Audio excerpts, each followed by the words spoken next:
It was an interesting article I came by yesterday about saying was um, Tracy McGrady was downplaying that he was jealous of his cousin Vince Carter and why they didn't flourish together. I don't think this ever gets talked about enough because they were two of the most exciting players 20 years ago.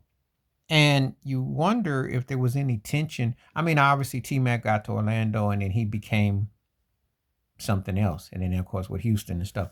But what would have been like if him and Vince had been able to make that work together? That family operation. You know how everybody's all trying to push this generic narrative of LeBron and Bronny playing together or something? No, this would have been the truth here. This would have been something. And I know there's like 30 of them Grant brothers and nephews and kin folks that play in the NBA. I'm very much aware of Horace and Harvey and etc. and the nephew, Jeremiah Grant, all that. However, this one right here would have been intriguing because you had two of the most important players from, I want to say, from 99 till about roughly '09.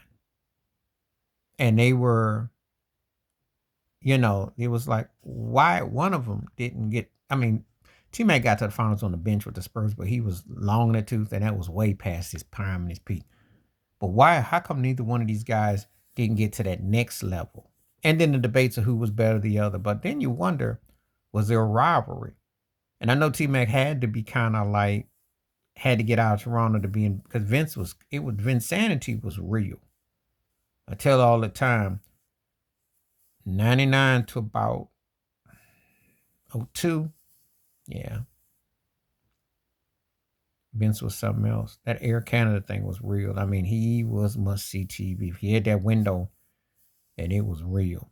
Like if you talk about a music artist and they weren't that big, but that window they had, you was checking them out. He was that dude.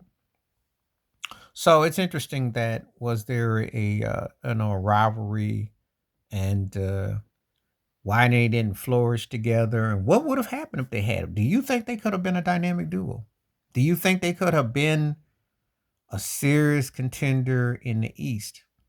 Would they have gotten in the Nets' way? Would they have gotten in the Pistons' way? Remember when T-Mac had that 3-run lead against Detroit and said, I see the next round they came and they ended up losing to Detroit? How might that have been different if Vince Carter had been alongside?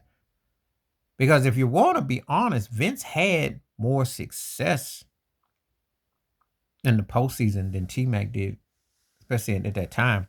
But neither one of them had the finishing touch. So do you think there was a jealousy there? I'm just saying hypothetically. Please hit like, subscribe, on thoughts, comments. And I do respond. Thank you. Wash your hands. Keep your mind clear. Watch out for others and share it if you like them. Peace.